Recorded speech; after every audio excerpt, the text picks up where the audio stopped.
Case Found, Dead of Night, Part 2.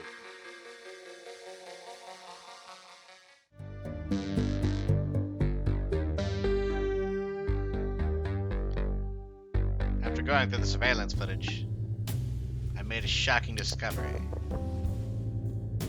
Nowheresville had been in the bar, in fact, earlier that night.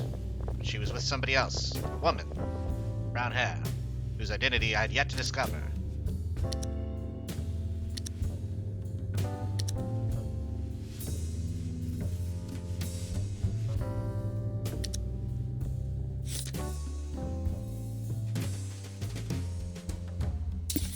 Decided to go over to the booth that they were sitting at together and checked for a crumpled piece of paper on which the note was written to Noah from none other than a Harley McKenzie. Looking up her name in the city directory, I found that she lived at 502 Yazzie Heights, so I headed on over.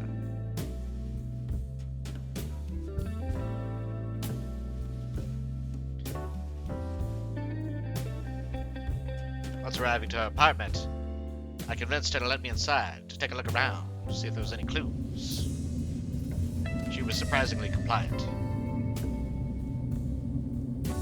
During a further inspection of the house, I couldn't find anything much of note, except for a surprisingly large amount of matchbooks and melee weapons. It was as if she was an arsonist, or maybe just a smoker. In her nightstand, there was a little bit of cash.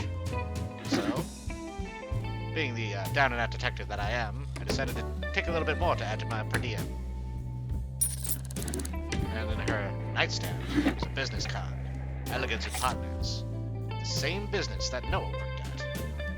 I decided it was time to go check out Elegance and Partners and see if I could identify any further clues on the case.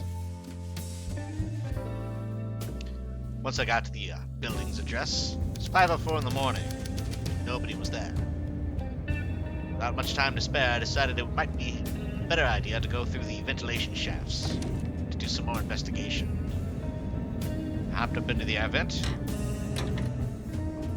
dropped right down into what must have been their break room, based on the smell of popcorn and, unfortunately, microwave fish, something left in there for the day before. Unfortunately, after looking around for a bit, I was spotted by a security camera. I got a little rattled, so I decided to jump out of a 9-story window. Slammed onto the pavement, breaking my leg. I woke in a hospital a couple of hours later, feeling a little drugged up, but none worse for the wear. Decided it was time to get on up and continue with the case. Thought maybe it was a good idea to leave Elegance and Partners to their own devices, so I went over to the Schmid building in Schmid Heights, and I decided to go to the residence of one Arnas Patek, the original person that I had found in Noah's address book. Unfortunately, this was an upper echelon apartment, and there was too many people on the 12th floor, so I decided to go up to the 13th floor, hack the security system, get into the apartment above 1202, and use the air vents to climb around and down one floor so that I could access the apartment that I was going for. After a little bit more time crawling around like a TV dinner in the air vents, I was finally over my target, apartment 1202. I had to wait for the lights to go out as the occupants went to sleep. They finally did, so I made my entrance, quietly, stealthily. I almost got caught sneaking through the bedroom, but luckily, I was able to get into their office, search through the drawers and filing cabinets,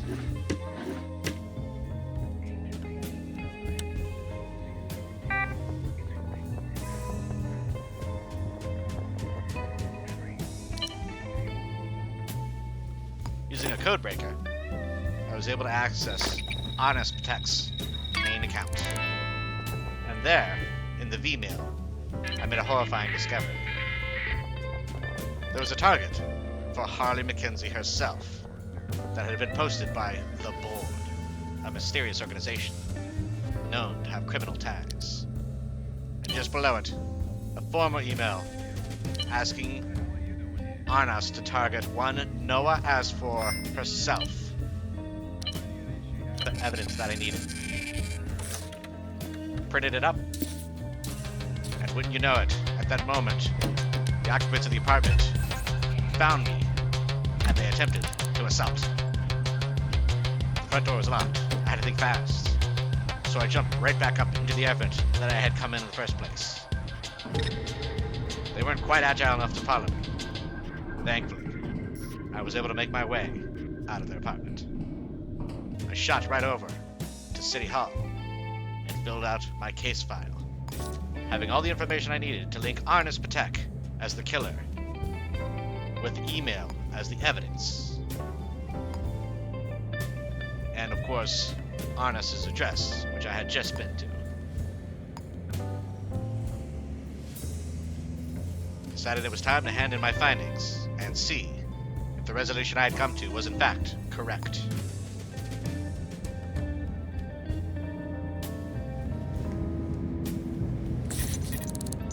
After processing for some time, the case came back. I got the name of the killer correct and the address, but none of the other options were correct just yet. However, the case was solved. 2 out of 5 ain't bad. That's another case in the books.